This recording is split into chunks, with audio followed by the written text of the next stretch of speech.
سیدنا صدیق اکبر نے بھی یہی وصیت کی تھی کہ میرا جنازہ پڑھ کے پھر حضور کے سامنے لے جانا اور سلام عرض کرنا، اجازت مل جائے تو قدموں میں دفن کر دینا ورنہ جنت البقیع میں۔ تو حضرت علی المرتضیٰ اور حضرت انس روایت کرتے ہیں کہ ایسا ہی ہوا کہ ہم نے جنازہ اٹھایا، پڑھا اور پھر حضور کے مواجہ انور کے سامنے رکھ دیا۔ اے اللہ کے پیارے محبوب صلی اللہ علیہ وسلم، یہ ابو بکر ہیں، آپ سے اجازت طلب کرتے ہیں، آپ کی قربت میں دفن ہونے کا شوق ہے، ہمیں کیا حکم ہے؟ تو اس وقت حجرہ عائشہ تھا، یہ گنبد خضرا نہیں بنا ہوا تھا، صرف حجرہ تھا اور اس کو تالا لگا تھا، چابی حضرت عائشہ کے پاس ہوا کرتی تھی رضی اللہ تعالی عنہ۔ تو پھر کیا ہوا کہ وہ تالا خود بخود کھلا، پھر کنڈی بھی خود بخود کھلی، اور پھر جو دروازہ تھا وہ خود بخود کھلا، اور اندر سے آواز آئی اوصل الحبیب الی الحبیب لان الحبیب الی الحبیب مشتاق، یار کو یار سے ملا دو، یار تو پہلے یار کا انتظار کر رہا ہے۔ السلام علیکم۔ وعلیکم السلام۔ سر میرا سوال یہ ہے کہ حضرت بابا داتا حجویری صاحب کے دربار شریف پر جانا چاہیے کہ نہیں؟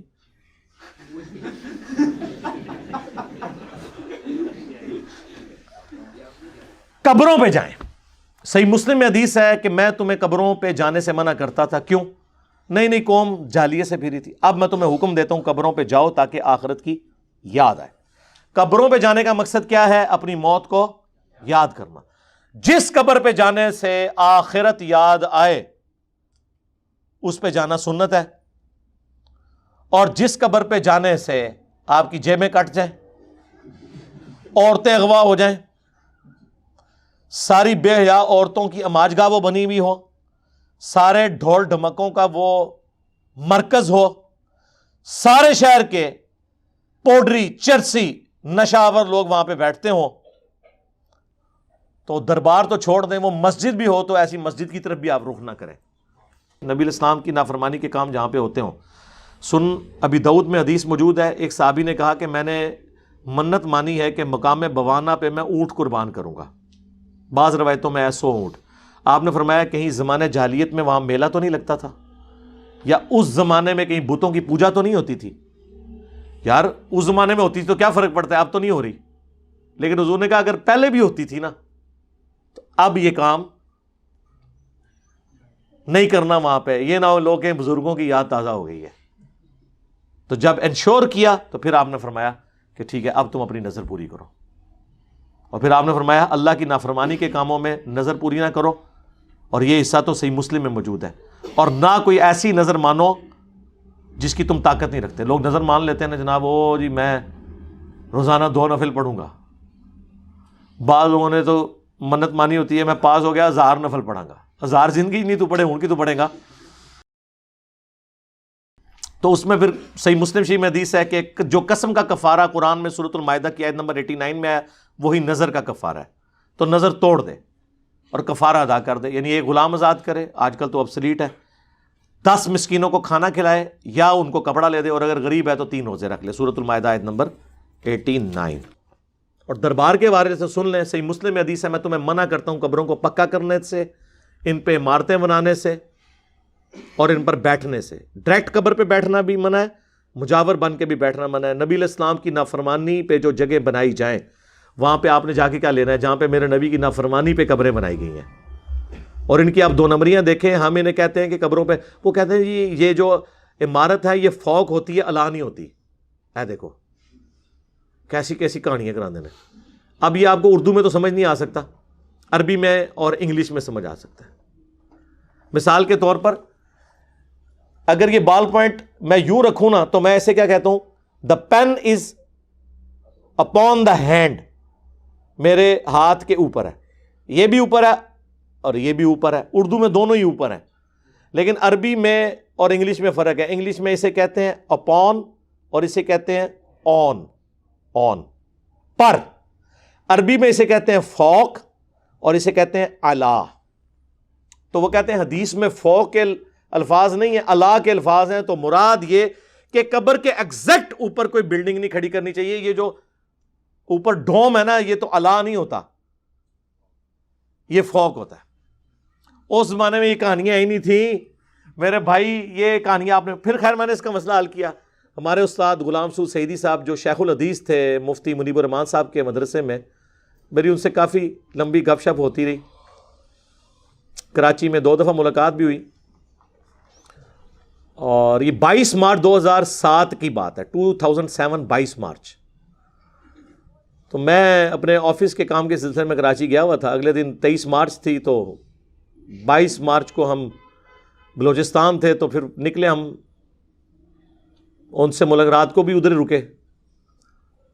تو ان سے میری اس ٹاپک پہ ڈسکشن ہوئی. اس کے بعد فون پہ پھر میں نے ان کا فون نمبر لے لیا. فون پہ میں نے ایک دفعہ پوچھا کہ آپ قبروں پہ عمارتوں کے حوالے، تو انہوں نے وہی بات کہانی کری، فوق اور اللہ. میں نے کہا اچھا، اس کا مطلب ہے کہ آپ یہ کہنا چاہ رہے ہیں کہ ایک قبر بنی ہوئی ہے، قبر کے ایگزیکٹ اوپر بلڈنگ نہ بنائی جائے، یعنی قبر کو بلڈنگ بنا کے اونچا کرتے کرتے اسے اگر آپ اونچا لے آئیں تو یہ منع. کہتے ہیں ہاں بالکل انجینئر صاحب یہ والی منع ہے.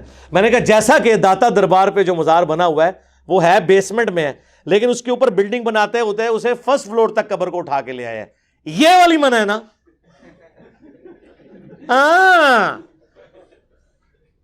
کہتے ہیں اس کو چھوڑ دے. منع تو پہلے کر چکے تھے، نہ صحیح کہا نہ غلط. ان کو تھا کہ یہ اوپر گنبد کی بات کرے گا تو میں کہانی کرا لوں گا، تو میں نے تو کہانی وہاں سے شروع کی تھی، کیونکہ بنو امیہ کی چالیں جہاں ختم ہوتی ہیں وہاں سے ہماری عقل سٹارٹ ہوتی ہے. تو بہرحال لاجواب ہو گئے. بعض لوگ گنبد خضرا کی پلی لیتے ہیں، ان کے لیے بھی میری ویڈیو میں ڈیٹیلز ریکارڈ ہیں. گنبد خضرا پر سعودی مفتی کا فتویٰ، اس میں آپ دیکھیں میں نے بتایا اللہ کے بندو، گنبد خضرا کو نبی الاسلام نے بنوایا، صحابہ نے بنوایا، تابعین نے بنوایا؟ نہیں. وہ کیسے بنا سکتے تھے جو مسلم شریف کی حدیث ہے قبروں پہ عمارتیں مت بناؤ؟ حالانکہ گنبد بنانے کی ٹیکنالوجی قبل از مسیح ہے. آیا صوفیہ جس کا بڑا ذکر استنبول میں ٹرکی میں ہو رہا ہے، یہ نبی الاسلام کی پیدائش سے بھی کئی سو سال پہلے کا بنا ہوا ہے، اور اس کا گنبد تو گنبد خضرا سے 10 گنا سے بھی زیادہ بڑا ہے.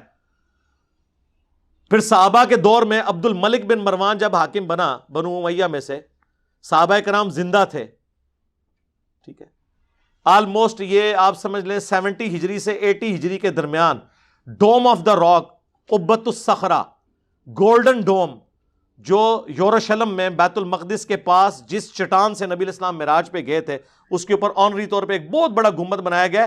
گنبد خضرا سے تو بہت بڑا ہے وہ تو صحابہ کے دور میں تعمیر ہوا ہے. انہی صحابہ نے رسول اللہ کی قبر پہ گنبد کیوں نہیں رکھ دیا؟ وہ تو سمپل حجرہ عائشہ ہی رہے. انہیں پتا تھا قبر رسول پہ یہ گنبد نہیں رکھا جا سکتا، نہ بنایا جا سکتا ہے. یہ تو سر 7ویں صدی ہجری میں مدینہ شریف کی پوری جو اسلامک ہسٹری ہے اس پہ اتنی موٹی کتاب ہے، اردو میں آ چکی ہے، وفاء الوفا.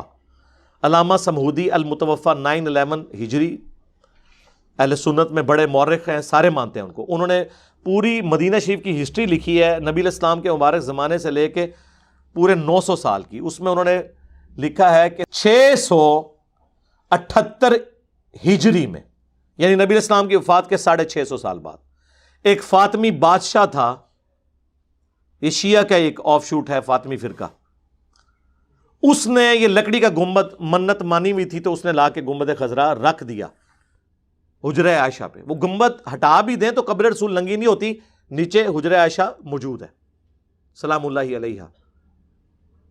اور اس میں ساتھ لکھا ہوا ہے کہ جس شخص نے اسے مشورہ دیا تھا بعد میں وہ معزول ہو گیا اور لوگوں نے کہا کہ اسے اپنے کارنامے کی سزا ملی ہے جو اس نے کیا ہے. اس وقت لوگ اسے برا سمجھتے تھے لیکن بعد میں وہ حصہ بن گیا. آپ کے ملک میں بھی کئی کام ہیں جو شروع میں برے سمجھے جاتے ہیں، بعد میں وہ چونکہ ایک پرانی ہو جاتا ہے تو وہ اولڈ از گولڈ بن جاتا ہے، حصہ بن جاتا ہے، کوئی اس کے خلاف بولنے کے لیے تیار ہی نہیں ہوتا. غلط معاملات ہیں وہ چل پڑتے ہیں. تو جو گنبد 650 سال بعد رکھا جائے اس کے نام کے اوپر لوگوں سے لڑنا، اور یہ جو گرین کلر ہے یہ تو 150-200 سال پہلے ہوا ہے. سلطنت عثمانیہ کے دور میں اس پہ سفید کلر تھا. میں نے بارہا مشورہ دیا ہے سعودیہ کی جو حکومت ہے، اگر ان میں جرت نہیں ہے نا اس گنبد کو ہٹانے کی، ایٹ لیسٹ اس کا رنگ تو سفید کرے نا. پہلے تو لوگوں کے دماغ سے یہ چیز نکلے نا کہ کوئی نبی علیہ السلام کے ساتھ اس کا تعلق نہیں ہے، لوگوں نے جوڑ دیا. اور پھر کہانیاں سنیں، وہ کہتے ہیں نہیں اس کا سایہ نہیں زمین پہ پڑتا، زمین تک سایہ پہنچ ہی نہیں سکتا کیونکہ وہ اوپر والے فلور میں ہے. اوپر والے فلور میں جو بھی چیز ہوتی ہے زمین تک تو اس کا سایہ آتا نہیں ہے، جبکہ اتنا بڑا فلور ہو، اوپر جائے اوپر سایہ نظر آئے گا. اس سے بڑی کہانی وہ کہتے ہیں جی گنبد خضرا کے اوپر سے کبھی کوئی کبوتر نہیں گزرا. اپنی گناہگار آنکھوں سے، ظاہر ہے آپ کے نزدیک تو ہم نے گناہ ہی کیا یہ دیکھ کے، گنبد خضرا کے اوپر کبوتر بیٹھے ہوئے دیکھے ہیں، اور نہ صرف گنبد خضرا پہ بلکہ اس کی ہلکی سی جو ٹپ ہے لوہے کی جس پہ بیٹھنا بھی مشکل ہے، اس پہ میں نے کئی دفعہ جانوروں کو، پرندوں کو بیٹھے ہوئے دیکھا ہے۔ اور گنبد خضرا کو کچھ عرصے بعد کلر دوبارہ کیا جاتا ہے، فینٹ پڑ جاتا ہے دھوپ کی وجہ سے، اس پہ بیٹھیں بھی ہوتی ہیں، غلاف کعبہ پہ بیٹھے یار میں نے خود کئی دفعہ صاف کی ہیں۔ اور ادھر کیا کہانی ہے جی، وہ پچھوں جی گھولاں دے گھول آندے نے، انج کعبے لاندے نے، انج ہو کے لنگ جاندے نے۔ کوئی ایسے نہیں ہوتا میرے بھائی، جتنی مرضی کہانیاں کرائیں آپ، تو میڈیا آپ دیکھ لیں، غلاف کعبہ چھوٹی چھوٹی کینچیوں سے کاٹ کے لوگ لے جاتے ہیں، کوئی اندھے نہیں ہوتے، بیٹھیں اس میں پڑی ہوتی ہیں، صاف کرتے ہیں اور چھوڑ دیں ان کو۔ یہ جو سعودیہ کے جو پولیس والے شرطے ہیں، جب غلاف کعبہ چڑھایا جا رہا ہوتا ہے بوٹوں سمیت کعبے کے اوپر نہیں چڑھے ہوتے تو انہوں نے فالج کیوں نہیں ڈگدا؟ جوتیاں دے لا لو۔